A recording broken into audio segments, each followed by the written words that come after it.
Hola, después del epígrafe 6 que hablaba acerca de la destrucción de la metafísica, vamos por el epígrafe 7 en el que Heidegger intenta explicitar cuál es el método de la investigación que quiere llevar a cabo, ¿no? Que será un método fenomenológico pero con un giro hacia la hermenéutica. Bien, si hemos visto que Husserl, su maestro, entendía la fenomenología, ¿no? Como el intento de elucidar o explicitar eh, los actos de conciencia en una conciencia trascendental, ¿no? Actos que se dan en una conciencia y por lo tanto están dirigidos hacia un objeto, ¿no? Desde ese punto de vista solamente hay conciencia si los actos son intencionales, ¿no? Aquí vemos que Heidegger lo que hace es darle un giro hermenéutico de tal manera que ya no se trate de los actos de un sujeto trascendental y una conciencia trascendental, ¿no? A la cartesiana, sino que ese sujeto conciencia trascendental lo que ha hecho es llevarse al mundo fáctico y al mundo de la vida, ¿no? En el cual inevitablemente los fenómenos van a estar interpretados desde la luz de la existencia humana y de la temporalidad humana, ¿no? Por lo tanto, será necesario, ¿no?, que, como se ve en Ser y Tiempo, se elucide cuáles son las estructuras existenciarias, ¿no?, del ser ahí, y a la vez hay una elucidación del ser mismo, ¿no?, del sentido del ser mismo, ¿no? Por lo tanto, lo que tenemos son, en la primera parte de Ser y Tiempo, tenemos dos secciones que van acerca de eso, de las estructuras existenciarias del Dasein, por una parte desde un punto de vista vulgar, que serían los primeros, ¿no?, desde un punto de vista óntico, que serían los primeros epígrafes, y luego desde un punto de vista ontológico, ¿no? Y nos faltaría el paso, ¿no?, que eso se ve en el epígrafe 8, el epígrafe 8 es cuál es el plan de la obra por completo, nos faltaría el paso, ¿no?, hacia Tiempo y Ser, que sería en concreto la elucidación del sentido del ser, ya una vez analizadas las estructuras existenciales del ser ahí desde un punto de vista tanto óntico como ontológico. Bien, entonces, ¿qué es el fenómeno para Heidegger, ¿no? Pues el fenómeno para Heidegger veremos que es una cuestión de mostración, ¿no?, en sentido positivo, ¿no?, no como apariencia e ilusión en sentido negativo, ¿no?, como lo entiende la historiografía de la filosofía, ¿no?, cuando habla de Descartes, cuando habla de la modernidad, ¿no?, que es lo que se nos puede dar empíricamente, el fenómeno que se nos puede dar empíricamente es meramente ilusorio. No es apariencia e ilusión, ¿no?, es más bien mostración, pero también es una cosa muy importante, no es manifestación en sentido de Erscheinung, esto es en sentido de síntoma, ¿vale? No es Lacan, ¿de acuerdo? Aquí el fenómeno no está considerado como lo considera el psicoanálisis, no es un síntoma y, por supuesto, el fenómeno no tiene un correlato en tanto que cosa en sí, como este gato. No tiene un correlato en cuanto que cosa en sí el fenómeno. Digamos que tanto la manifestación y la apariencia, ¿no?, tanto esta manifestación Erscheinung, síntoma, como la apariencia o ilusión necesitan del darse, si se quiere ver de esa manera, del darse de la mostración. En primer lugar, es más originario la mostración desde sí mismo. ¿Por qué? Porque se está tomando la fenomenología como el fenómeno mostrándose ya no a una conciencia, sino el fenómeno mostrándose a la luz de nuestras estructuras existenciarias, mostrándose pero desde sí mismo, y sobre todo Lasensein dejando ser al fenómeno desde sí mismo. Hace unos años me comentaba un compañero de la facultad, ¿no?, Javi, me decía que hay que ver que los heideggerianos seguían siendo kantianos por el hecho de entender que el fenómeno se muestra y el ser queda oculto, ¿no? No es exactamente eso. No es verdad, no es la cosa en sí que queda oculta, ¿no? Él es hegeliano, ¿no? Entonces él pensaba que Hegel ya había disuelto eso desde hace mucho tiempo y que en Hegel la fenomenología consiste en que el fenómeno se muestra epocalmente, se muestra históricamente en todo su esplendor, ¿no? Ser y deber ser es exactamente lo mismo y no queda atrás un ámbito que se oculta o que se sustrae a ese mostrarse, ¿no? cómo es la cosa en sí, ¿no? Bueno, aquí en Heidegger el fenómeno, o sea, el fenómeno se muestra en todo su ser. Lo que pasa es que en la mostración del fenómeno en todo su ser, digamos que no utilizamos una metodología correcta que sería la fenomenología hermenéutica, ¿no? Entonces queda de alguna manera encubierto, ¿no? Hay varias modalidades, ¿no? Heidegger las entiende como ocultamiento, recubrimiento o desfiguración, ¿no? El ocultamiento sería el fenómeno que todavía no ha sido descubierto, no se le conoce o se le ignora, ¿no? El recubrimiento sería un fenómeno que alguna vez estuvo descubierto y sin embargo ha vuelto a caer en el encubrimiento, ¿no? ¿Vale? Y luego hay otro que es peor todavía, que es la desfiguración. Entonces, el fenómeno que solo conserva la apariencia, ¿no? La apariencia, este tipo de encubrimiento es el más frecuente, dice Jesús Adrián Escudero. Y el más peligroso por sus posibilidades de engaño. Es aquí donde está el recubrimiento, la desfiguración. El recubrimiento sería la historia de la metafísica, ¿no? Recubriendo, ¿no?, lo que es el ser del fenómeno, recubriéndolo en una ontoteología, ¿no? Recubriéndolo en el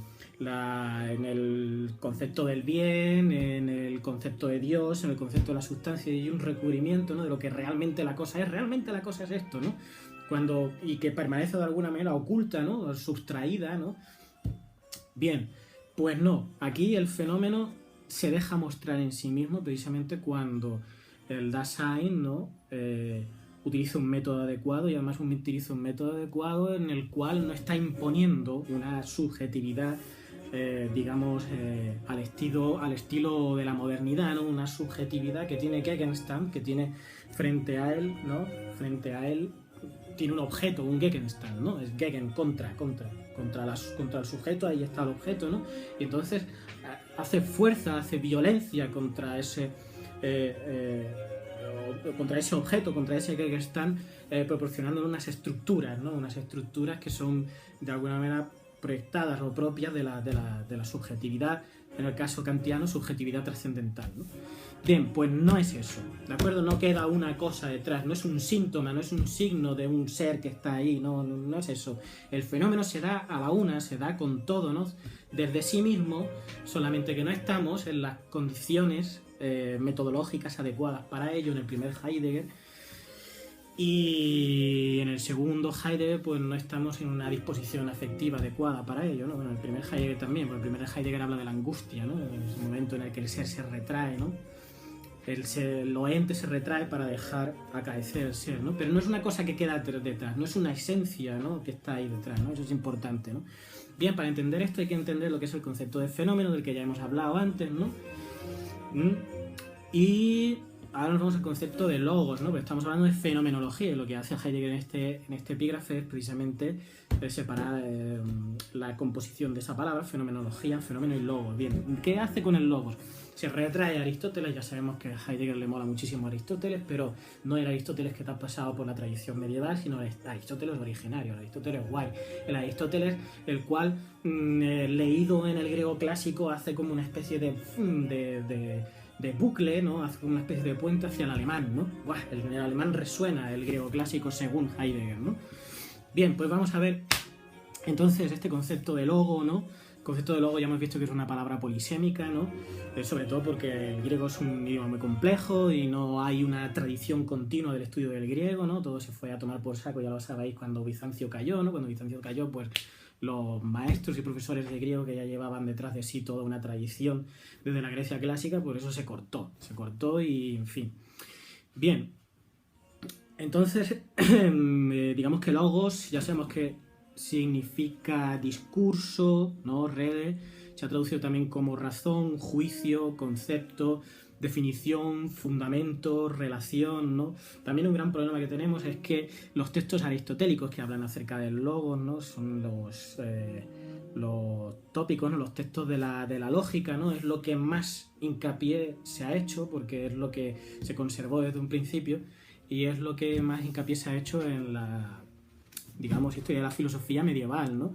Por lo tanto, digamos que la filosofía se ha logificado de alguna manera, ¿no? Se ha convertido hasta ahora, ¿no? Incluso la filosofía analítica, ¿no? Y toda esta corriente, ¿no? Incluso la pragmática del lenguaje, ¿no? Todavía sigue estando muy pendiente de lo que es un logos, pero de carácter proposicional, ¿no? logos de carácter proposicional, ¿no? Cuando vemos que Aristóteles tiene también otro tipo de textos, ¿no? Tiene la retórica por ahí, ¿no? Donde se habla de los múltiples sentidos, ¿no? De la polisemia, del contexto también, en fin, bueno, es un breve paréntesis, ¿no? Entonces, ya hemos visto que se ha traducido también como una especie de razón, juicio, concepto, definición, fundamento y relación. ¿A qué responde esta variedad de traducciones? ¿Por qué hay una polisemia, ¿no? Esta variedad de traducciones, ¿no? Heidegger se va a Aristóteles sobre el de interpretaciones, ¿no? Sobre la interpretación donde se explicita la forma apofántica del logos. Efectivamente, el logos tiene una manera apofántica, ¿no? Realiza la apófansis, ¿no? La apófansis en griego significa algo así como revelación, ¿no? Apófansis, apocalíptico, ¿no? Apófansis, revelación, mostración, manifestación, dejar ver, dejar mostrarse. Por lo tanto, el logos, ¿no? De alguna manera es un discurso en el cual se deja ver desde apó aquello mismo de lo que se habla. Ese discurso es una apófansis, ¿no? En la medida en que es auténtico, ¿no? Lo dicho se extrae de aquello de lo que se habla, ¿de acuerdo? Tiene que hablarse, ¿no? Heidegger también está en el giro lingüístico, inevitablemente, ¿no? Entonces tiene que hablarse, ¿no? Bien. Heidegger desarrolla aquí unos conceptos, unos momentos... Recuerda los momentos estructurales del logos, apofánticos, ¿no? El logos que se muestra, analizados de interpretaciones de Aristóteles, ¿no? Está foné, el sonido, la síntesis, la aletheia, la verdad, y la pseudosthai, ¿no? La falsedad. La foné es la articulación vocal y sonora del decir, ¿no? La síntesis remite al problema moderno de cómo conectar la vida psíquica interna con el mundo físico externo, que es esa cosa que tanto le preocupaba a los señores del barroco y de la modernidad, ¿no? ¿Será la vida sueño, no? Pues los sueños son, ¿no? Estaré siempre soñando, ¿no? ¿Cómo se me puede dar a mí la evidencia de que realmente lo que yo pienso y lo que yo sueño está conectado con el mundo exterior? ¿De qué manera estoy yo hablando de verdad en el mundo exterior, ¿no? Eso es algo que Heidegger entiende que no es ni siquiera realmente un problema filosófico, ¿no? Porque eso es hundir el mundo sencillamente en la nada para luego rescatarlo como un artificio. Y eso tampoco es. Eso no está aquí, ¿no? Eso está un poco más adelante en Ser y Tiempo. Pero bueno, seguimos leyendo.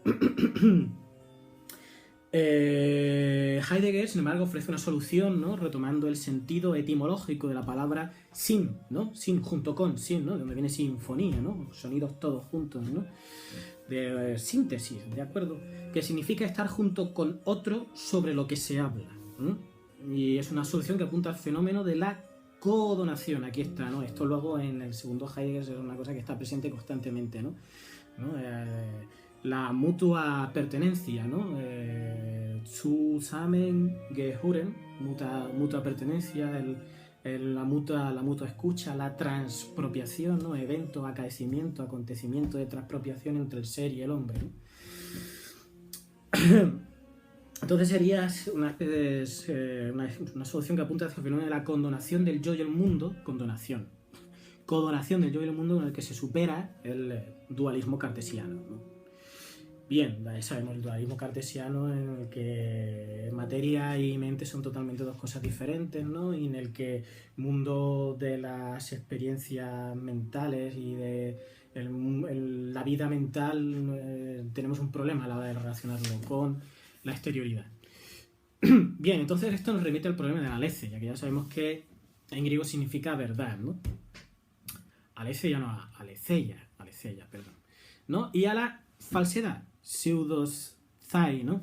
Bien, hemos entendido desde una posición ya aristotélica y pasada por el mundo medieval que digamos que la aletheia, traducido al mundo latino, ¿no? Sería veritas, ¿no? La aletheia sería veritas, ¿no? Y Heidegger dice que no sé si, que la veritas es una cosa y que la aletheia es otra. Entre otras cosas porque la aletheia lo que significa es aletheoen, aletheos, es una partícula privativa que lo que hace es digamos que quitar el sentido positivo del sustantivo que viene delante, ¿no?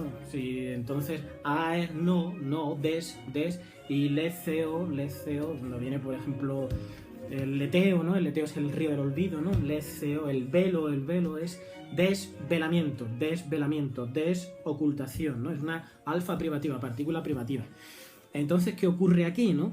Ocurre aquí que Heidegger va a intentar deslindarse de lo que es el concepto de verdad como adecuación, ¿no?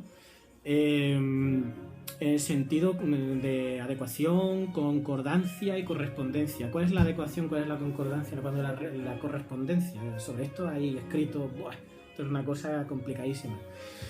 La adecuación, concordancia y correspondencia es entender la verdad desde las figuras o estructuras mentales que tenemos, ¿no? Y lo que preferimos acerca de esas estructuras mentales, ¿no? Con el mundo exterior, ¿no? O sea, si hay una relación, si hay una adecuación de nuestras estructuras mentales, ¿no? De nuestro concepto acerca de lo que es un vaso, de lo que proferimos acerca del vaso, el vaso está lleno, está vacío, y del hecho de que efectivamente se encuentra un vaso que está lleno o vacío, de ahí inferimos la verdad o la falsedad, dependiendo de si hay esa adecuación con lo que pensamos, lo que proferimos y el objeto en sí mismo. Bien, dice Heidegger que esto no vale para hacer filosofía y que el sentido tradicional de verdad, esa veritas, ¿no? Como concordancia o adecuación, entiende que la falsedad es una especie de error o engaño, ¿no? O es cierto, o sea, es cero o es uno, es error o engaño. Sin embargo, en Heidegger nos encontramos que hay una desocultación, como hemos visto antes, la aletheia, una mostración desde sí mismo del fenómeno que no deja nada atrás, mostración desde sí mismo del fenómeno que no deja nada atrás, cuidado, y una ocultación o encubrimiento. La ocultación o encubrimiento no es una falsedad o error, no es un engaño, no es nada por el estilo, es sencillamente que inevitablemente, dada nuestra estructura de Verfallen, de seres caídos, ¿no? Arrojados, ¿no? Geworfen, y también de alguna manera caídos en la cotidianidad y en la comprensión media de lo que es el mundo, inevitablemente lo que está más cerca, esto ya lo hemos visto antes, lo que es más cercano, más propio a nosotros, se nos da de la manera más oculta. Eso es lo único que significa, pero eso no significa que sea malo, ni éticamente reprobable, ni epistemológicamente errado, sino lo que significa es que sencillamente forma parte de nuestras estructuras existenciarias el hecho de que a la hora de vernosla con el fenómeno que se muestra,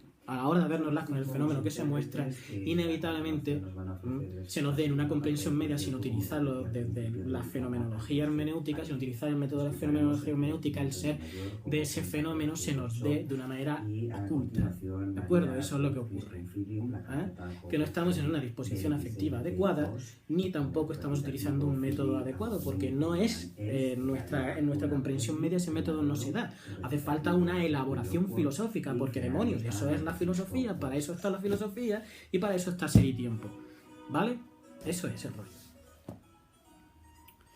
Bien. Pues yo creo que bueno, aquí entendemos que la fenomenología tiene que ser una ontología como fenomenología, porque bueno, ya hemos visto que cogemos a Husserl, lo zarandeamos, le quitamos la movida trascendental subjetiva pura de la conciencia, nos lo llevamos a lo que es la facticidad de la vida, ¿no? Y allí nos encontramos que inevitablemente, si hemos cogido a Husserl y lo hemos llevado a la facticidad de la vida, utilizamos el mismo sentido de fenómeno, por eso es fenomenología, pero le damos un giro hermenéutico, porque inevitablemente desde la facticidad de la vida estamos en una comprensión hermenéutica, ¿de acuerdo? O sea, hay una interpretación de lo que el sentido del fenómeno, del sentido del ser del fenómeno es, ¿de acuerdo? Es inevitablemente interpretativo. Bien. La diferencia con la ciencia consiste en que mientras la ciencia intenta analizar el qué, ¿no? El contenido objetivo y positivo de la cosa, la fenomenología y la fenomenología hermenéutica le interesa el wie, el cómo, o sea, el modo de darse, el matiz, el cariz de ese fenómeno que es el sentido de su ser, el cariz de ese fenómeno, ¿no? De ahí que Husserl haga reducciones fenomenológicas hasta quedarse con el qué, ¿no? Con el qué, que es ese ser, ¿no? Ese sentido del ser, con el qué del fenómeno, ¿no? Y Heidegger realice, pues, todas estas, digamos, todo este desarrollo metodológico para llegar a alcanzar cuáles son las estructuras existenciarias del ser ahí, y dentro de esas estructuras existenciarias nos encontremos que algunas necesitan, algunas suponen, algunas son una traducción directa de lo que es la epogé fenomenológica, ¿no? El hecho de sustraerse, el permanecer, sustraerse de lo que es la comprensión media en el mundo de la vida, ¿no? Sustraerse de ello, ¿no? Y a partir de ahí, una vez está puesto entre paréntesis ese mostrarse, acceder a eso que se muestra de una manera más originaria, ¿no? ¿Cómo sustraerse, ¿no? ¿Cómo poner el paréntesis, ¿no? ¿Cómo poner el paréntesis? Pues de muchas maneras, ¿no? Heidegger tiene por ahí la disposición afectiva de la angustia, ¿no? En eventos, sobre el evento, sobre el acaecimiento, von Ereignis, ¿no? Que es el segundo libro fundamental que a finales de los 80, en el año 89, pudo verse a la luz, ¿no? En von Ereignis lo que nos encontramos es que precisamente lo que hace la angustia como disposición afectiva es retraer, ¿no? Retraer lo ente. Hay una epogé fenomenológica, hay una retracción de lo ente, ¿no? De tal manera que en el retraer de lo ente, que es la cosa, que es lo evidente, que es lo positivo, ¿no? Se muestra, brilla, ¿no? Wink, ¿no? Wink, ¿no? Es pestañeo, ¿no? Blink es un brillo, se brilla el sentido del ser. Y ahí ya nos metemos en rollos de meditaciones y de disposiciones afectivas, ¿no? Y que si el aburrimiento, que si tal, pero bueno, no me voy a meter en eso, ¿no? 21 minutos. Bien, ¿cuál es el fenómeno que hay que estudiar? ¿Qué es lo que está inmediatamente y regularmente oculto, como he dicho antes? ¿Qué es eso que debemos descubrir por medio de la fenomenología? Aquello que permanece inicialmente oculto recae de nuevo en el encubrimiento, no es este o aquel ente en concreto, sino, como lo ha mostrado las consideraciones anteriores, el ser del ente. ¿De acuerdo? No es este ente en concreto, que es lo que estudia las ciencias. La ciencia, ¿qué es lo que está estudiando? Está estudiando el fenómeno en sentido vulgar, o sea, ese ente en concreto. Cuando Iker Jiménez te está diciendo esto es una fenomenología, entonces por la fenomenología, los testimonios y tal, está equiparando algo que pertenece a un ámbito escatológico, metafísico, chimpún, lo está equiparando porque a él le conviene al método científico, y entonces dice, no, la fenomenología utiliza conceptos que pertenecen al método científico, que de hecho hay un fenómeno, ¿no? Un fenómeno, pero claro, en sentido vulgar, ¿no? No es un fenómeno en sentido fenomenológico, ¿no? Un fenómeno que está mostrando su positividad, está mostrando su qué, cuando lo que estamos buscando realmente en el fenómeno es el ser de ese fenómeno, o sea, el ser de esa positividad, que es el modo de darse, el mostrarse, el cariz de ese fenómeno, ¿de acuerdo? Que permanece oculto, como ya he dicho antes, a causa de nuestra Verfallen, ¿de acuerdo? Nuestra Verfallen, que nos hace estar en el mundo, ¿no? Teniendo una comprensión media de lo que es el ser, ¿no? Mediante Zuhanden, mediante Vorhanden, luego, y lo que hacemos entonces es recubrir el ser del fenómeno, ¿de acuerdo? Y Heidegger nos va a enseñar, pues eso, un método en el cual podamos acceder al ser de lo ente, al ser del fenómeno, de lo que se muestra, de lo positivo, al ser de lo ente, pero de manera cabal. Entonces, ¿qué hacen las ciencias? Las ciencias estudian el fenómeno en sentido vulgar. No es ni malo ni bueno, es que es su labor estudiar el fenómeno en sentido vulgar. Que si a mí no me va a quitar un dolor de muelas saber cuál es el fenómeno del dolor, el fenómeno del dolor de muelas, el fenómeno esencial de la enfermedad del dolor de muelas, pues no tiene absolutamente nada que ver, a lo mejor de lejos, con nuestra condición existencial de seres mortales, que se nos duelen las cosas, ¿no? A mí lo que me va a quitar el dolor de muelas va a ser un tío que estudia odontología, no ontología, sino odontología, y que sepa específicamente de una manera física y positiva de dónde procede ese dolor de muelas y dónde está la carie en esa muela, ¿de acuerdo? Eso es lo que tiene que estudiar las ciencias tienen que estudiar el ente porque es necesario. Eso no significa ni que sean peores, ni que sean menores, ni que Heidegger odie las ciencias, ni tenga una ambigüedad con la ciencia, ni nada por el estilo. Lo que pasa es que esa verdad como concordancia que se da en el estudio de los entes en las ciencias deriva de la verdad como ocultación y desocultación de la aletheia en sentido originario, ¿de acuerdo? Anterior a lo que es la veritas. No sé si me ha quedado claro. Bien, entonces, inevitablemente, y para terminar, para Heidegger la filosofía es, en sentido primario, ontología. Y una ontología de carácter trascendental, ¿de acuerdo? La filosofía es la ciencia acerca del ser de lo ente, no de lo ente en sí, sino del ser de lo ente, y esa ciencia acerca del ser de lo ente tiene un método que se llama método fenomenológico hermenéutico, ¿de acuerdo? Y eso es lo que hay, y si no te gusta, pues ya sabes lo que tienes que hacer. Ajo y agua. Y finalmente, terminar con el epígrafe 8, del que ya he hablado 250.000 veces, y el epígrafe 8 nos dice el plan de la obra, pero una obra que no llegó en concreto a editarse por completo.